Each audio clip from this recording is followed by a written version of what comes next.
I asked Mark, I'll ask you, do you think, now let me phrase this right.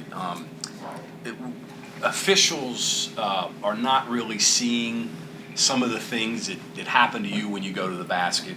I just noticed, I was watching the Central Florida game a little bit, and I just sensed that you were a little frustrated with maybe when you drive to the basket, maybe you get knocked off and you weren't calling things. Am I missing something there, or do you feel like that a little bit?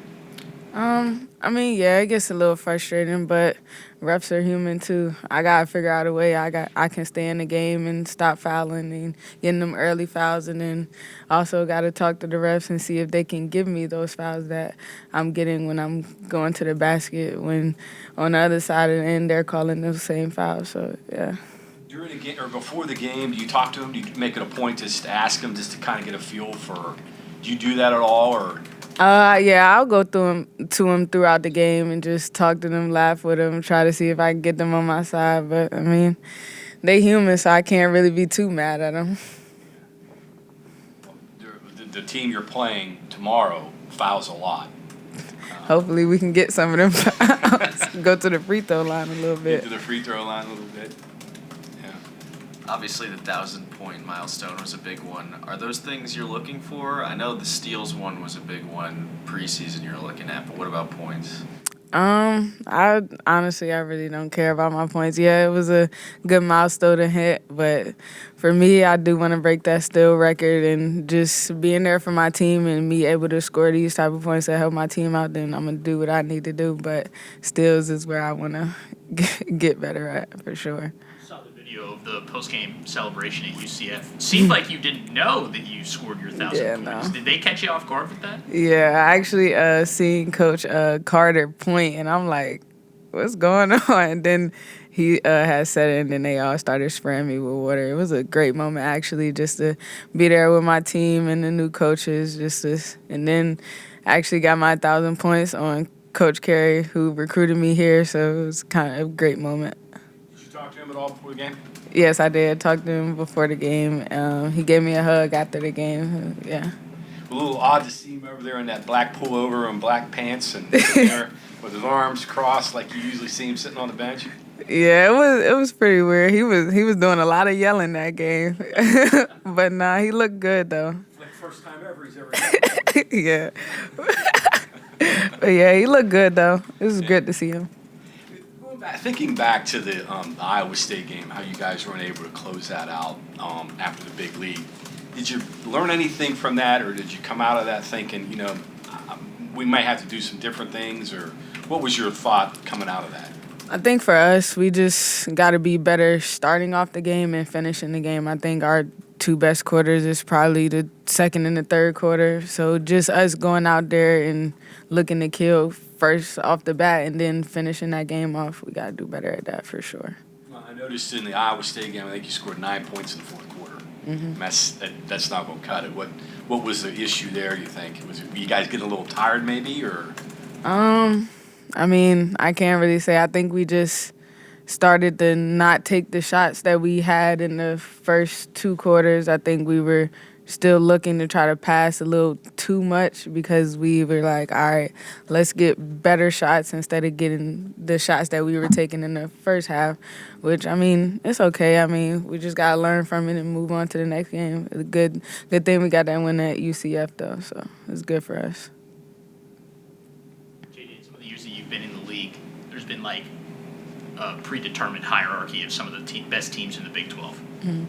Does it seem like this year maybe things are a little bit more open than they've been in the past, and that with so many new teams in the mix, so much new, that maybe the margins are getting thinner? There's going to be more winnable games.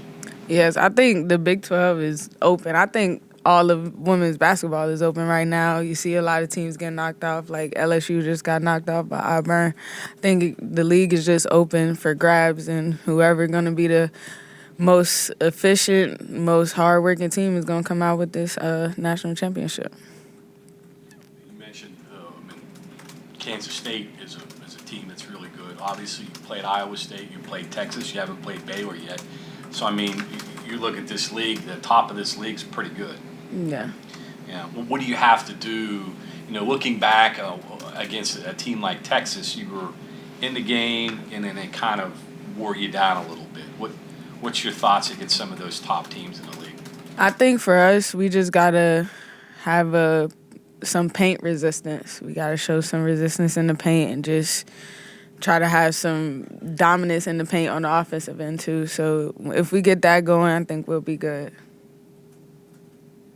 JJ, you talked in the past about why you stayed through the 2 coaching transitions. How much did it help to have so many other players from last year stay in the program and stay with you guys? I think, of course, it helped a lot. They my friends. I mean, the whole team is my friends. I'm cool with everybody on the team. We gel together. We always together doing stuff. But them girls that stayed, like Kaya, Jayla, Saya, me and Saya came here together. We've been knowing each other since like 5th grade. So just having them here has been great. Able to talk to them whenever I need to. Able to just be around them, even though I may not didn't know the new players yet. So just having them around, it was great, honestly. Like, can't really put no words to it.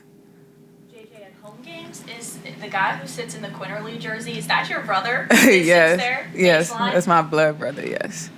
What's your relationship like with him? Because, I mean, he gets on his feet and he cheers, but it's like every time that you have the ball, I'm always hearing him yell and say stuff to you from the baseline. My brother, he's like my dad, honestly. Like, literally, I was with my brother all the time growing up. So the way he pushes me is like super different than how my parents push me. He pushed me because he know how good I really am. So he pushed me to the point where, like, it may want to break down crying, but he gets through to me, and he always makes me play better. So, yeah. Can you hear his voice in the crowd? Of course. Yeah. I hear his voice when I watch it on TV. You hear it in your sleep? Yeah, sometimes. After the Iowa State game, yeah. So he was on you in the Iowa State game. Yeah. Yeah. You know, tomorrow, I don't know how deeply you've gotten into them, Houston, but style-wise, they're very similar to you. Mm-hmm. So it could be an up and down game. You think there'll be any shot clock violations tomorrow, the way you guys two play?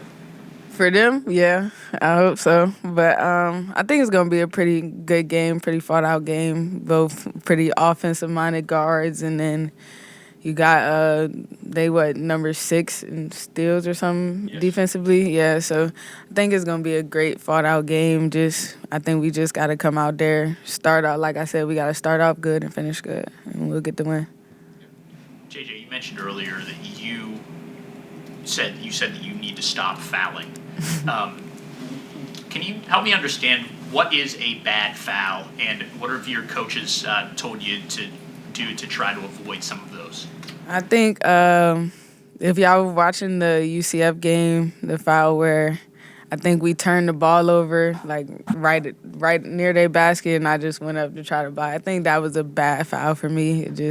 Some things I just gotta let go because I just know me. Like if something happened, the ball goes somewhere else, I want to get that ball. So I think I just gotta try to just let stuff go and maybe not reach as much or be so aggressive in certain points of the game. Well, just watching you for all these years, you get into hunter mode. Particularly when you're on the other side of the midcourt line. Yeah. You get a lot of fouls on the other side of the midcourt, kind of hunting for steals, right? Yeah. Yeah. I mean, I just gotta be better, yeah. Yeah. Gotta figure out how I can, all right, maybe I can go for this steal in the first quarter. Now I gotta lean back if I get that first foul. Now I gotta sit back, probably let a little bit go to the second half. Kind of get that look, and I'm like, yeah, she's gonna get a foul there.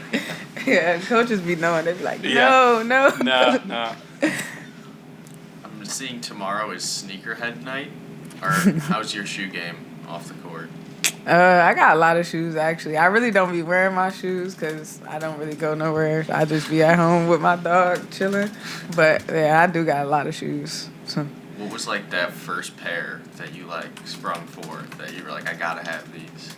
I think my Bread 11s.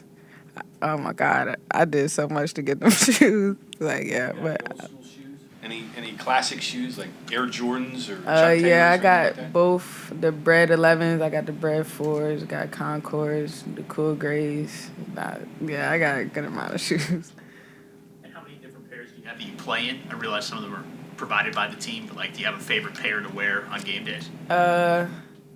Think freshman year I really liked the low top yellow Kyries.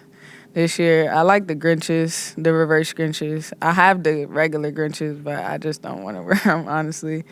And any Kyrie shoe, honestly, like it's my favorite shoe to hoop in.